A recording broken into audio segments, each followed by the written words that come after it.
दोस्तों आपका स्वागत है हमारे एक और एक्सप्लेनेशन वीडियो में। तो आज की इस वीडियो में हम बात करेंगे जुजुत्सु काइसन सीजन 1 के एपिसोड 7 के बारे में।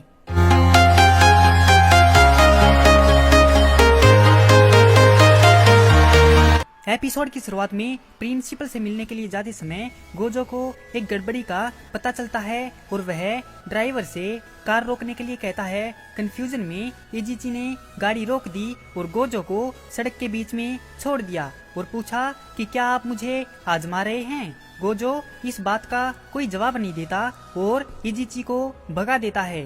गोजो सड़क के बीच में खड़ा हो जाता है और कहता है कि हाँ अब आ जाओ।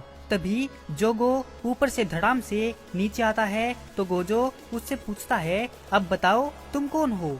गोजो ने उससे इतना पूछा ही था कि उसने बगल की दीवार से एक ज्वालामुखी जैसा तोप निकाली और गोजो पर हमला कर दिया। जोगो सोचता है कि मेरा काम पूरा हो गया है, अब ये मर गया है। मुझे नहीं पता था कि इसे मारने में इतनी आसानी होगी। और जैसे ही धुआं हटता है तो गोजो बोलता है हाँ आसान तो है, लेकिन तुम्हें बेवकूफ बनाना। वह अपने मन में सोचता है कि यह एक शापित शक्ति है और साफ साफ बात कर सकती है। इसके वार में बेहिसाब शापित शक्ति थी, एक अनजान अव्वल दर्जे की शक्ति। अभी जितना सुकूना ताकतवर है ये उससे कई ज्यादा ताकतवर है। फिर वह उसको बोलता है कि अव्वल दर्जे की शक्तियाँ बहुत ही स्पेशल होती हैं, इसीलिए उनको यह नाम दिया गया है। ऐसी शक्तियाँ अगर रोज रोज सामने आने लगेंगी तो वह स्पेशल कैसे रहेंगी। जोगो उसको कहता है कि क्यों डर लग रहा है क्या, जिस पर गोजो कहता है कि अरे नहीं मुझे तो मजा आ रहा है। जोगो बोला अच्छा तो तुम्हें मजा आ रहा है, अभी तुम बच्चे हो, तुम्हें मजे और खतरे में कोई फर्क नहीं पता। वह गोजो पर हमला करने के लिए एम्बर कीड़ों का इस्तेमाल करता है, लेकिन गोजो उन्हें उनके रास्ते में ही रोक देता है। कीड़े एक्सप्लोजन करने के लिए साउंड का इस्तेमाल करते हैं, जिसे गोजो टाल देता है। जोगो उस पर एक खतरनाक वार करता है और थोड़ी देर के लिए यह मान लेता है कि वह जीत गया है। पर गोजो उससे फिर कहता है कि मैंने तुमसे कहा था ना कि तुम्हें बेवकूफ बनाना आसान है। कंफ्यूजन में जोगो पूछता है कि ये क्या हो रहा है। गोजो उसे उन दोनों के बीच में मौजूद अनंत कवच के बारे में बताता है और उसे छूने के लिए बोलता है और उसे दिखाता है कि उनके हाथ एक दूसरे को छू नहीं सकते, चाहे जोगो उसे कितना भी आगे क्यों न धकेल दे। गोजो उससे हाथ मिलाता है और उसको बहुत बुरी तरह धो देता है और कहता है कि याद रखना अनंत कवच हर जगह होता है और मेरा जुजुत्सु उसे सामने लाकर असली बनाता है। तो जोगो कहता है कि यह बहुत ज्यादा ताकतवर है। गोजो जुजुत्सु और अनंत शापित तकनीक रिवर्सल रेड से जोगो पर एक खतरनाक अटैक करता है, जिससे जोगो दूर जाकर गिरता है। इससे जोगो को एहसास होता है कि गेटो सही कह रहा था जब उसने कहा था कि अगर जोगो ने गोजो को मारने की कोशिश की तो वह मर जाएगा। यूजी को लड़ाई के मैदान में लाने के लिए गोजो एक पल के लिए गायब हो जाता है। जब गोजो यूजी को लेने के लिए गया था तो वह देखता है कि यूजी तो कुछ ज्यादा ही जल्दी सीख रहा है। गोजो उसका ध्यान भटकाता है, लेकिन उससे भी यूजी को कोई फर्क नहीं पड़ता और गोजो सोचता है कि यह जल्दी ही शापित शक्तियों को भी सीख जाएगा। यूजी उससे पूछता है कि गोजो सर आपको कुछ चाहिए क्या। तो गोजो बोलता है कि हम कहीं जा रहे हैं, चलो तुम्हारी एक एक्स्ट्रा क्लास है, तुम खतरनाक जुजुत्सु मुकाबलों और छलावे की दुनिया के बारे में सीखने जा रहे हो। गोजो यूजी को जुजुत्सु के बारे में जानने के लिए लड़ाई के मैदान में लाता है। यूजी जोगो को देखकर उसकी बेइज्जती करता है और बोलता है कि गोजो सर इसके सर पर वोल्केनो है, वोल्केनो है। यूजी गोजो से पूछता है कि अभी एक सेकंड पहले हम स्कूल में थे, तो अभी यहाँ कैसे हैं। तो गोजो उसे बताता है कि हम टेलीपोर्ट होकर यहाँ पर आए हैं। यूजी को देखते ही जोगो को गेटो की बात याद आ जाती है और वह सोचता है कि यह तो सुकुना का वेसल है, हम इसे मार नहीं सकते, कहीं इस बात का पता इस आदमी को चल तो नहीं गया। वह गोजो से पूछता है कि यह बच्चा तुम्हारी ढाल है क्या, एक बच्चे को लाकर तुम अपनी ढाल बना रहे हो। जिस पर गोजो कहता है कि क्या मेरी ढाल, क्या बात कर रहे हो, मैंने तुमसे कहा था ना कि यह हमें देखने आया है। दरअसल मुझे इसे बहुत सारी चीजें सिखानी हैं, इसीलिए तुम इस पर ध्यान मत दो और लड़ते रहो। उसकी बात सुनकर जोगो गुस्सा हो जाता है और उसका ज्वालामुखी फट जाता है और कहता है, मैं तुम्हें कच्चा खा जाऊंगा। फिर देखते हैं कौन बड़ा तीस मार खा है। यूजी उसे देखकर घबरा जाता है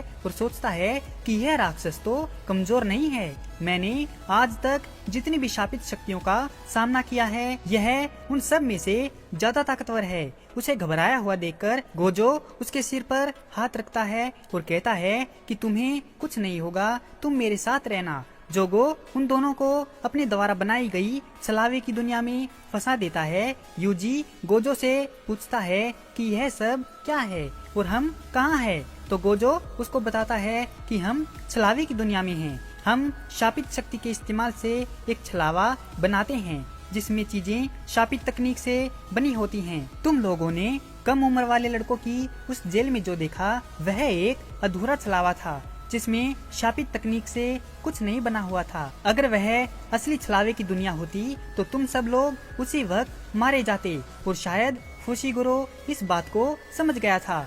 ऐसी छलावे की दुनिया बनाने में बहुत ज्यादा ऊर्जा का इस्तेमाल होता है और उससे फायदा भी उतना ही होता है। पहला फायदा यह है कि जो उस दुनिया को बनाता है वह उस दुनिया में सबसे ताकतवर होता है और दूसरा फायदा यह है कि इस दुनिया में इस बात की गारंटी होती है कि इस दुनिया में मौजूद शापित तकनीकें दुश्मन पर वार करेंगी। जोगो सोचता है कि मैं तो बस इसे आजमाने आया था, सोचा था अगर मैं इसे मार न पाया तो भी मुझे कोई फर्क नहीं पड़ेगा, लेकिन हमारी शक्तियों में इतना फर्क है, यह देखकर मुझे बहुत दुख हुआ। हम शापित शक्तियों को इंसानों की जगह लेनी है, लेकिन यह इतनी ताकतवर कैसे हैं? गोजो यूजी को बताता है कि छलावे की दुनिया से निपटने का सबसे अच्छा तरीका है अपनी खुद की एक ऐसी दुनिया बनाना। जब एक ही वक्त पर दो दुनिया बनाई जाती हैं, तो जो ज्यादा ऊंचे दर्जे की हो वो दूसरी पर हावी हो जाती है। वैसे कभी कभी किसमें कितनी शापित शक्ति है इससे भी फर्क पड़ता है। इतना कहकर साटोरू गोजो अपनी आंखों से पट्टी हटा देता है और कहता है, छलावे की दुनिया ये है अनंत काल। और इतना कहते ही एक नई छलावे की दुनिया बन जाती है जिसमें जोगो फंस जाता है और बहुत ही ज्यादा बेबस हो जाता है। गोजो उसके सर पर हाथ रखता है और एक ही बार में उसकी गर्दन धड़ से अलग कर देता है। फिर गोजो उसकी गर्दन पर पैर रखकर बोलता है कि अब बताओ तुम्हें मेरे पास किसने भेजा था? यह मंजर देखकर यूजी सोचता है, यह तो सच में जुजुत्सु के सबसे ताकतवर जादूगर हैं। कहने को तो यह सिर्फ एक इंसान है, लेकिन इनकी ताकत बेहिसाब है। गेटो और हनामी दूर से उसे देख रहे थे। गेटो उसे और नहीं देख सकता था और वह नहीं चाहता था कि जुजुत्सु के जादूगर उसे देख लें और पकड़ लें। इसीलिए वह हनामी को अकेला छोड़ देता है और वहां से चला जाता है। गोजो उससे काफी पूछता है कि उसे किसने भेजा है, लेकिन वह कहता है, मैं तुम्हें कुछ नहीं बताऊंगा, तुम भाड़ में जाओ। तभी इतने में ही वहाँ पर एक बड़ा सा फूल आकर गिरता है और उनके चारों तरफ फूल ही फूल कर देता है, जिससे उन दोनों का ध्यान भटक जाता है और मौका देखकर हनामी जोगो को लेकर भाग जाता है। गोजो सोचता है कि उन जैसी शापित शक्तियाँ एकजुट हो रही हैं। यूजी उन्हें दूर जाने देने के लिए माफी मांगता है और गोजो जवाब देता है कि वह चाहता है कि यूजी और उसके सभी साथी इतने ताकतवर बने कि उस शापित शक्ति को हरा सकें। गोजो आगे बोलता है, जिंदगी में मकसद हमेशा ऊंचा होना चाहिए। अच्छा हुआ मैं तुम्हें यहाँ लेकर आ गया। अब तुम्हारा मकसद तय हो गया है, तो हमें थोड़ा जल्दी काम करना होगा। अब तुम अगले पूरे 1 महीने फिल्में देखोगे और मेरे साथ लड़ाई करोगे। फिर इसके बाद तुम्हारे प्रैक्टिकल्स होंगे और फिर तुम कुछ मुश्किल मिशन पर जाओगे जिन्हें तुम पूरा भी करोगे। फिर तुम तैयार हो जाओगे एक्सचेंज इवेंट में अपनी काबिलियत दिखाने के लिए। तभी यूजी फटक से पूछता है कि सर जी, क्या मैं आपसे एक सवाल पूछूं? गोजो उससे कहता है, हाँ पूछो, क्या बात है? तभी यूजी बोला कि सर जी, ये एक्सचेंज इवेंट क्या है? इस बीच प्रिंसिपल यागा इजिची से नाराज है क्योंकि एक बार फिर गोजो उनकी मीटिंग में लेट है। गेटो शाप के ठिकाने पर लौटता है। एक डोमेन एक अपार्टमेंट के दरवाजे के पीछे छुपा हुआ है। वह ग्रुप के लीडर महितो से मिलता है, जो जोगो के बारे में पूछता है। हनामी जोगो का सिर पकड़कर उसके पीछे पीछे आता है और वहीं पर आ जाता है। महितो का कहना है कि उन्हें यह देखकर खुशी हुई कि वे सुरक्षित हैं। जोगो की झुंझुलाहट के बावजूद अब जब वह समझ गया है, गेटो ने जोगो को बताया कि वे 31 अक्टूबर को शिबुया में गोजो की सीलिंग करेंगे। महितो उसकी बात पर एग्री है और कहते हैं कि उन्हें इसके बारे में चालाक होना चाहिए, जैसे सच्चे इंसान होते हैं।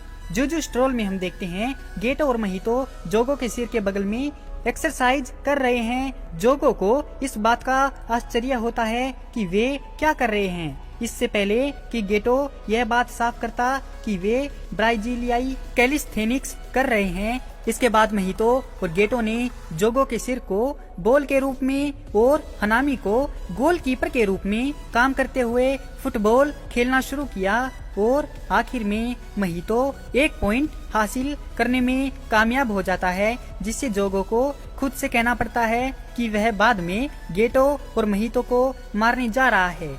इसी के साथ यह एपिसोड यहीं पर खत्म हो जाता है। तो दोस्तों, कैसी लगी आपको जुजुत्सु काइसन सीजन 1 के एपिसोड 7 की यह एक्सप्लेनेशन वीडियो? अगर आपको यह वीडियो पसंद आई हो तो इस वीडियो को लाइक और हमारे चैनल को सब्सक्राइब जरूर करें। आपका हमारी वीडियो देखने के लिए बहुत बहुत धन्यवाद और शुक्रिया।